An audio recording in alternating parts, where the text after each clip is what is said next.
So, you think you know Shin Godzilla. Think again. The creature you saw in that 2016 movie? That was just the beginning, a horrifying first draft. Today, we're diving into the theories that take its evolution way beyond Tokyo, beyond our planet, and straight into the terrifying realm of godhood. But okay, before we get to its cosmic future, we really need to understand its present, because this Godzilla isn't just some random monster. It's a powerful metaphor for a very real, very modern catastrophe. All right, think back to the original 1954 Godzilla, right? That was a crystal clear metaphor for the atomic bomb, the raw nuclear horror of Hiroshima. But Shin Godzilla, oh, he's a whole different beast. He represents the 2011 Fukushima disaster, and that wasn't just one thing. It was a terrifying domino effect. An earthquake, which triggered a tsunami, which caused a nuclear meltdown. It's not just one terror. It's about everything failing at once against something you just can't stop. So where the heck did this new terror even come from? Well, the film is deliberately cagey about it, you know? It leaves us with these two very different theories to chew on. Was it just a freak accident, or was it something created? On the one hand, you have the official government story. It's simple. Some prehistoric sea creature was just minding its own business, munching on nuclear waste that was illegally dumped for decades, and poof, it mutated. But then, there's the Goro Maki theory. This disgraced researcher left behind all this cryptic data that suggests he didn't just find this thing. He might have actually had a hand in making it. And this is where it gets really juicy. I mean, the evidence pointing to Maki is pretty compelling. How did he know so much? He predicted, for example, that after Godzilla used its atomic beam, it would have to hibernate for exactly 15 days.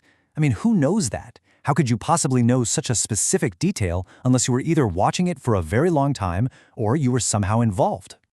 So it all comes down to this one huge question. Was this thing an act of nature that we pushed too far? Or was it a deliberate act of creation? The movie never gives you the answer, which honestly is even more terrifying. It just lets that horrible possibility hang there. All right, enough speculation for a minute. Let's talk about what we know for sure. The absolutely horrifying evolution we actually saw happen on screen. This creature's ability to change and adapt on the fly is what makes it a whole new kind of nightmare. I mean, the transformation we saw was just wild. First, it's just this grotesque tail slithering out of the water. Then it drags itself onto land as this clumsy, creepy crawler, its gills literally bleeding as it gasps for air. Then it forces itself to stand up, its own body boiling, cooking itself from the inside out with nuclear energy. And then, finally, it becomes that fourth, iconic form, a perfect engine of pure destruction. And Form 4? My God, Form 4 was a whole new level of terror. It didn't just breathe fire, it unleashed a flood of atomic flame that washed over entire city blocks. And then it could focus that power into this razor-thin purple beam that just zips through skyscrapers like they're made of paper. It had this built-in 360-degree radar so you couldn't sneak up on it. Plus it could fire beams from its back and its tail. It was a walking apocalypse. And the scariest part? Its very genes could rewrite themselves to counter any weapon we threw at it. Now, this is so important. You might think the movie ends with a win for humanity, right? Wrong. That whole plan to pump it full of blood coagulant and freeze it solid, it didn't kill it. All it did was hit the pause button. It forced Godzilla into a deep sleep while its body was already busy working on its next big upgrade. And this is where we leave the movie behind and start digging into the truly unsettling theories. It all starts with that final, chilling shot of its tail. Welcome to Form 5. Okay, so to get what's coming next, you have to wrap your head around this idea, a collective consciousness. Just think of it like a hive mind, right? Like the Borg or something. Shin Godzilla isn't a single creature anymore. It's becoming one single will, one mind, that can control a whole bunch of separate bodies. One brain, tons of bodies. And those things crawling out of its tail in that last shot, they're the start of it. They're these bony, skeletal, nightmarish creatures that are basically living spores. It's like Godzilla realized, okay, the giant monster thing didn't quite work out. Time for plan B. So it's evolving to fight us on our level, as a swarm of man-sized monsters that can go anywhere we can hide. But hold on, if you think a planet covered in these things is the endgame, you are not even close. Taking over Earth, that's just step one.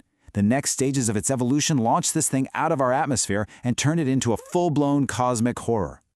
Here's how it would go down. First, it takes over the planet. Any tiny piece of it, a single scale that falls off, can grow into a whole new creature. Eventually, the planet is just consumed. Then, Form 6 happens. It evolves wings or some kind of biological rocket and leaves Earth behind. From there, it's a true galactic plague, spreading from one world to the next, just consuming everything. And you're probably thinking, how is that even possible? Well, it's because the creature evolves past needing basic stuff like, air or water. Its body becomes its own infinite power source, a self-sustaining nuclear reactor that's perfectly at home in the cold, dead vacuum of space. All right, stick with me because this is where it gets really mind-bending. For its 7th form, after chewing up who knows how many worlds, it stops expanding. It starts pulling all of its mass inward, gathering it all into one spot, until it becomes a new, living planet. And then it collapses on itself to create its own tiny, self-contained universe. And that brings us to the end, the final stage, the 8th form. After going beyond biology, beyond physics, beyond even space and time as we know them, Shin Godzilla achieves its final, ultimate purpose. It becomes, for all intents and purposes, a god. So, what does that even mean? Well, first, the laws of physics? Yeah, those don't apply to it anymore. Gravity, the speed of light, cause and effect, it exists completely outside of all the rules that govern our reality. Second, it becomes all-knowing.